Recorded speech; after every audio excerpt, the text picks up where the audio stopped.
बिस्मिल्लाहिर्रहमानिर्रहीम। आज हम बात कर रहे हैं विटामिन B9 की, जिसे हम फॉलिक एसिड या फिर फोलेट भी कहते हैं। ठीक है, आज हम उसकी एक्टिव फॉर्म के बारे में बात करेंगे, केमिकल फॉर्म के बारे में बात करेंगे, रिकमेंडेड डाइटरी अलाउंस के बारे में बात करेंगे, उसके फंक्शंस, उसका मेटाबॉलिज्म, उसका स्ट्रक्चर, उसके जनाबे वाला डेफिशिएंसी मैनिफेस्टेशंस, काजेस, डिजीजेस के बारे में बात करेंगे और बात करेंगे कि उसकी डिटेल्स क्या क्या है। ठीक है, तो चलिए हम स्टार्ट करते हैं। सबसे पहले फोलेट और फॉलिक एसिड से स्टार्ट करते हैं कि इन दोनों में डिफरेंस क्या है। ये दोनों नाम तो विटामिन B9 के ही हैं, लेकिन इन दोनों में डिफरेंस ये है कि फोलेट वो विटामिन B9 है जो कि हम raw form of the food यानी नेचुरल फूड से ऑब्टेन करते हैं, और अगर हम बात करें फॉलिक एसिड की तो वो फॉर्म है फॉलिक एसिड विटामिन B9 की जो कि हम सप्लीमेंट से ऑब्टेन करते हैं या फोर्टिफाइड फूड से, यानी ऐसी चीजें जो कि नेचुरल नहीं है उनसे ऑब्टेन करते हैं। उसे हम क्या कहते हैं? Folic acid. जैसा कि यहाँ पर लिखा भी हुआ है, folate is a natural form of vitamin B9 and we take it from natural foods. याद रखिएगा, folate relates from natural foods. Folic acid is a synthetic और oxidised form of vitamin B9 and we may take it from supplement. Folic acid को बनाया ही vitamin B9 की direct intake के लिए गया है, तो उसकी फॉलिक एसिड की बायो अवेलेबिलिटी बॉडी के अंदर बनिस्बत फोलेट के ज्यादा होगी। ठीक है, अब आगे चलते हैं। स्ट्रक्चर की बात करूंगा। एक्टिव फॉर्म को बताने से पहले आपको स्ट्रक्चर से अब आगे चलते हैं एक्टिव फॉर्म को बताने से पहले आपको स्ट्रक्चर से रोशना जरूर करवाऊंगा। प्टीरिडीन रिंग, पैबा, पैरा अमाइनो बेंजोइक एसिड, यानी बेंजोइक एसिड की पैरा पोजीशन पर अमाइनो ग्रुप जब लगेगा तो उसे हम क्या कहेंगे? पैरा अमाइनो बेंजोइक एसिड और ग्लूटामिक एसिड। इन तीनों स्ट्रक्चर से मिलकर बनेगा विटामिन B9। और इसी के साथ साथ आपकी स्क्रीन पर स्ट्रक्चर शो हो रहा है फोलेट का, तो इसमें प्टीरिडीन रिंग आपको नजर आ रहे होंगे। दो प्टीरिडीन रिंग तो एक ही है, लेकिन ये दो बेंजीन रिंग से मिलकर बनता है। ठीक है, ये पैबा से अटैच है जो कि आगे ग्लूटामिक एसिड से अटैच है। Glutamic acid is a 5 carbon acid. ठीक है, प्टीरिडीन रिंग और पैबा को मिलाकर हम क्या कहते हैं? प्टीरोइक एसिड। प्टीरोइक एसिड और ग्लूटामिक एसिड को जब हम मिलाते हैं, उनके स्ट्रक्चर्स को हम जब मिलाते हैं तो हमें क्या हासिल होता है? फोलिक एसिड या फिर folate, in other words vitamin B9। अब हम इसके बात कर लेते हैं किसकी? एक्टिव फॉर्म की। देखो फोलेट है, हम डाइट से ले रहे हैं, फोलेट ले रहे हैं, लेकिन इसकी एक्टिव फॉर्म क्या है? टेट्राहाइड्रोफोलेट, यानी कि टेट्राहाइड्रो। अब नाम से जाहिर है उसके अंदर 4 हाइड्रोजन है, लेकिन ये अकेला फोलेट है और टेट्राहाइड्रोफोलेट एक्टिव फॉर्म है। तो हमारी बॉडी में एक्टिव फॉर्म कैसे बनेगी?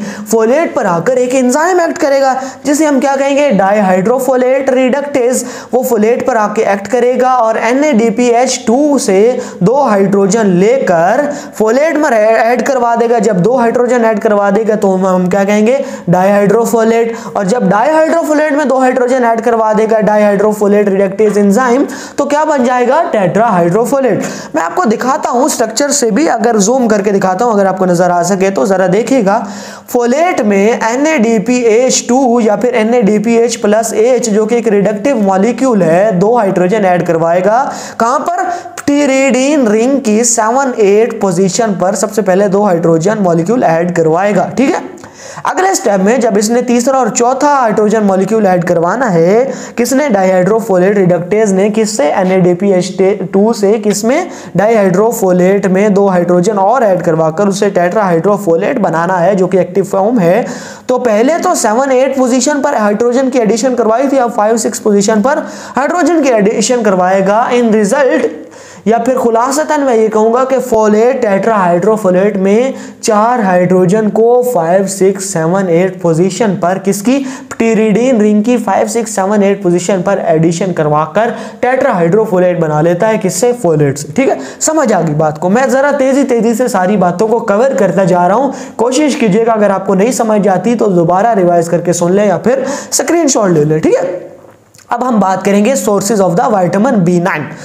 नेचुरल सोर्सेज या आर्टिफिशियल सोर्सेज, 2 मेन सोर्सेज होते हैं किसी भी चीज को हासिल करने के। नेचुरल सोर्सेज में ग्रीन लीफी वेजिटेबल्स। देखो फोलिक एसिड या फिर फोलेट वर्ड ही हमारे पास फोलियम जो कि एक लैटिन वर्ड है उससे ऑब्टेन शुदा है, जिसका मतलब ही ग्रीन लीफी वेजिटेबल्स है। सो इसका natural source green leafy vegetables है, जिसमें स्पाइनेच, हमारे पास पीस, हमारे पास ब्रोकोली, और उसके बाद नट्स और वीट को भी नायासिन फोलिक एसिड का सोर्स समझा जाता है। अगर आर्टिफिशियल सोर्सेज की बात करूं तो एनरिच नरिश्ड फूड और फॉलिक एसिड सप्लीमेंट्स, यानी कि आर्टिफिशियल फूड से आपको जहाँ से भी, चाहे वो टैबलेट्स की फॉर्म में या कोई भी सप्लीमेंट की फॉर्म में हो, वहाँ से हासिल करने वाली सोर्सेज को हम क्या कहेंगे कि ये विटामिन B9 का कौन सा सोर्स है?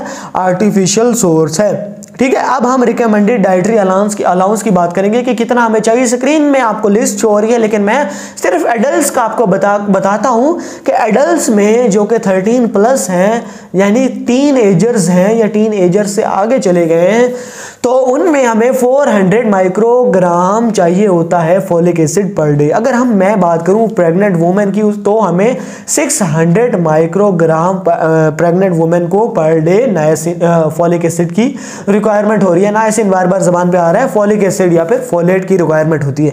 हाँ, एक कंडीशन है कि जब एक प्रेग्नेंट खातून को, जो कि एक ऐसी फैमिली से बिलोंग करती है जिसमें बच्चों को न्यूरल ट्यूब डिजीज होती है, या फिर एक ऐसी वुमेन जिसके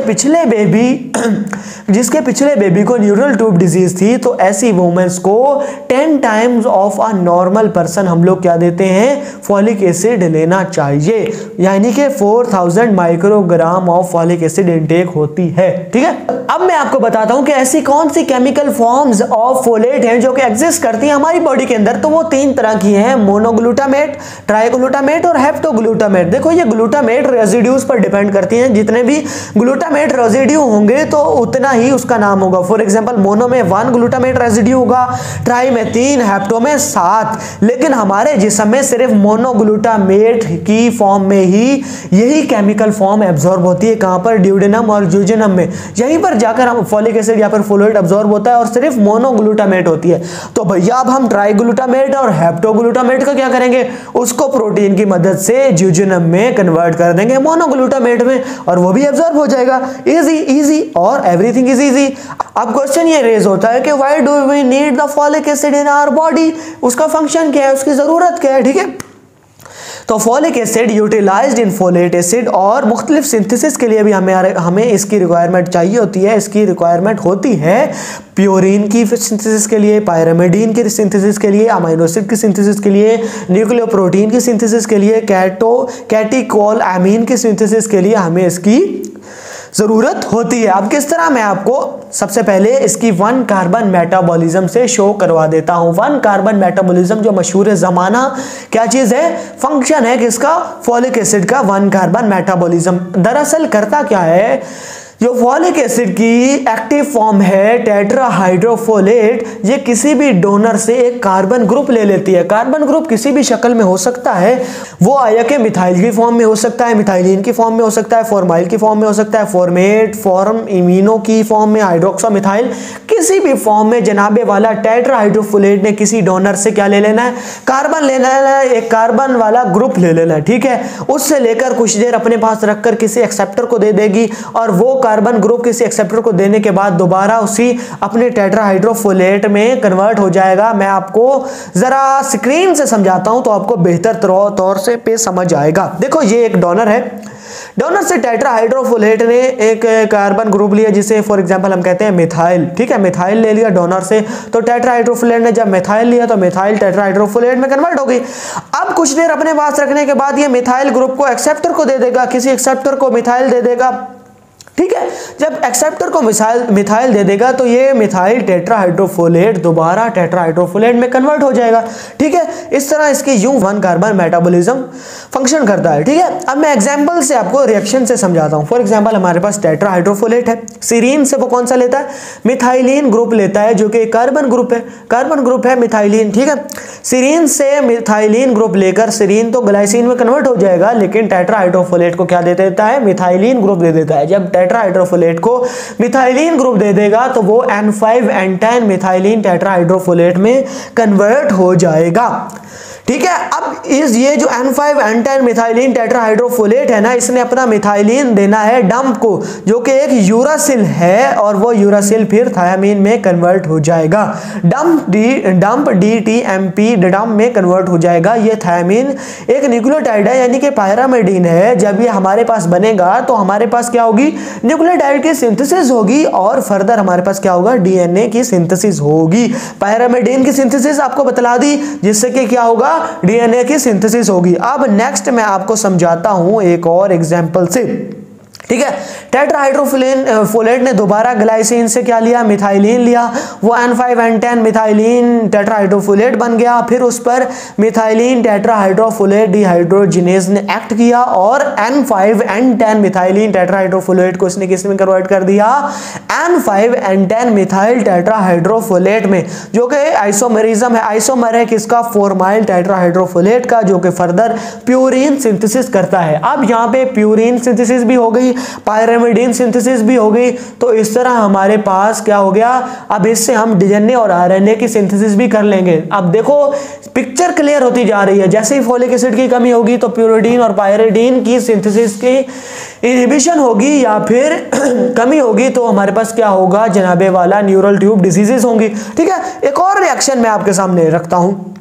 देखो N5N10 मिथाइलिन टेट्राहाइड्रोफोलेट हमारे पास आ गया था ना, जब हमने ग्लाइसिन लिया था, ग्लाइसिन से मिथाइलिन ग्रुप लिया था, तो हमारे पास क्या कौन सी फॉर्म आ गई थी टेट्राहाइड्रोफोलेट की, N5N10 मिथाइलिन टेट्राहाइड्रोफोलेट। अब इस पे कौन एक्ट करेगा, अब इस पे एक्ट करेगा मिथाइलिन टेट्राहाइड्रोफोलेट रिडक्टेज, इस पर एक्ट करेगा और इसे कन्वर्ट कर देगा मिथाइल टेट्राहाइड्रोफोलेट में। अब मिथाइल टेट्राहाइड्रोफोलेट मिथाइल किसको देगा, होमोसिस्टीन को देगा, और होमोसिस्टीन किसमें कन्वर्ट होगा, मिथियोनिन में कन्वर्ट होगा। मिथियोनिन फर्दर सैम में कन्वर्ट हो जाएगा और वो सैम हमें मदद करता है कोलिन, क्रिएटिन और एपिनेफ्रिन, तीनों अमाइनो एसिड्स हैं। Epinephrine is a amino acid derived hormone. ठीक है, कोलिन, क्रिएटिन, एपिनेफ्रिन तीनों अमाइनो एसिड्स में की सिंथेसिस में हमें हेल्प करेगा। क्या चीज, टेट्राहाइड्रोफोलेट। समझ आ गई, अमाइनो एसिड में भी मदद कर रहा है, प्यूरिन सिंथेसिस में भी मदद कर रहा है, पायरिमिडीन सिंथेसिस में भी मदद कर रहा है। पिक्चर क्लियर होती जा रही है, मैं इसके फंक्शन आपको गिनवाता जा रहा हूं। देखो होमोसिस्टीन मिथ्योनिन एक मशहूर जमाना कन्वर्जन है जो कि विटामिन B12 की प्रेजेंस में होती है और मिथाइल ग्रुप लेकर टेट्राहाइड्रोफोलेट से मिथाइल ग्रुप लेती है तब कन्वर्ट होती है। ठीक है, अब याद रखिएगा अगर होमोसिस्टीन मिथियोनिन में कन्वर्ट नहीं होती तो यहां पर क्या हो जाएगा, हमारे पास मिथाइल ट्रैप बन जाएगा। क्यों, मिथाइल ग्रुप देगा होमोसिस्टीन को तो ही मिथियोनिन में कन्वर्ट होगा ना। अगर फर्ज किया मिथाइल ग्रुप, वो होमोसिस्टीन और मिथियोनिन आपस में की कन्वर्जन नहीं हो रही तो मिथाइल ग्रुप न देगा और ना ही टेट्राहाइड्रोफोलेट दोबारा बनेगा। जब टेट्राहाइड्रोफोलेट दोबारा बनेगा ही नहीं तो हमारी बॉडी में टेट्राहाइड्रोफोलेट की कमी हो जाएगी। किस वजह से, होमोसिस्टीन की मिथियोनिन में कन्वर्जन ना होने की वजह से। ठीक है, मैंने आपको कहा था ना कि मिथाइल ग्रुप ये किसी होमोसिस्टीन जो कि एक्सेप्टर है उसको देकर दोबारा टेट्राहाइड्रोफोलेट में कन्वर्ट हो जाएगा। शुरू में मैंने आपको बात की थी। ठीक है, ये इसके फंक्शंस हो गए। अब केमिकल फॉर्म्स भी बता दी, अब्जॉर्प्शन भी बता दी, इसके साथ साथ मैंने आपको इसके रिकमेंडेड डाइटरी अलाउंस भी बता दिया, सोर्सेज भी बता दिए, एक्टिव फॉर्म भी बता दी। अब इसकी डेफिशिएंसी मैनिफेस्टेशन के बारे में बात करेंगे तो 3 निशानी है इसकी डेफिशिएंसी की, megaloblastic anaemia, neural tube defect और होमोसिस्टीन का मिथियोनिन में कन्वर्ट ना होना। मैं अब आपको एक्सप्लेन करके बताता हूँ। मेगालोब्लास्टिक एनीमिया इस वजह से जाहिर होगा क्योंकि जब भी इनहिबिटेड या फिर कमी होगी फॉलिक एसिड की सिंथेसाइजेशन कम होगी हमारी बॉडी में, उसका इंटेक कम होगा, डेफिशिएंसी हो रही होगी तो हमारे पास क्या होगा, थायामीन की कमी हो जाएगी, प्यूरिन की सिंथेसिस की कमी हो जाएगी और हमारे पास थायामीन की सिंथेसिस की कमी हो जाएगी, जिससे कि क्या होगा, डीएनए और आरएनए की सिंथेसिस इनहिबिटेड होगी और उससे क्या होगा कि सेल डिवीजन एस फेज में जाकर स्टॉप हो जाएगी और उससे क्या होगा, हमारे पास साइटोप्लाज्म बड़ा हो जाएगा जबकि न्यूक्लियस का साइज बहुत छोटा हो जाएगा, जिससे कि क्या होगा, मैक्रोसाइटिक साइज हो जाएगा, यानी बड़ा साइज हो जाएगा हमारे किसका, हमारे रेड ब्लड सेल्स का, जिसे हम क्या कहते हैं, मेगालोब्लास्टिक एनीमिया। क्योंकि उसमें साइटोप्लाज्म का साइज बड़ा हो जाएगा, न्यूक्लियस का साइज कम हो जाएगा क्योंकि डीएनए और आरएनए की सिंथेसिस इनहिबिटेड हो रही है। क्यों, क्योंकि फॉलिक एसिड या फिर फोलेट की कमी है।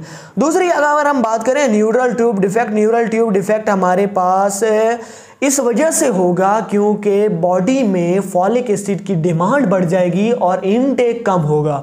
बॉडी में फॉलिक एसिड की डिमांड ज़्यादा होगी और हम ले कम रहे होंगे, तो इस वजह से हमारी क्या हो सकता है, न्यूरल ट्यूब, बच्चों को neural tube disease, neural tube defect हो सकता है। ठीक है, उसके बाद होमोसिस्टीनीमिया एक डिजीज़ है, मैं वही बात कर रहा था अभी रिसेंटली। होमोसिस्टीन मिथियोनिन में कन्वर्ट नहीं होगा, जिससे कि हमारे पास होमोसिस्टीन ज्यादा जमा होता जाएगा, जिसे हम क्या कहते हैं, होमोसिस्टीनीमिया, जिससे कि कार्डियोवैस्कुलर प्रॉब्लम्स का सामना होना शुरू होगा। सो ये थी manifestations of the folic acid. ठीक है, अब इसकी काजेस क्या है?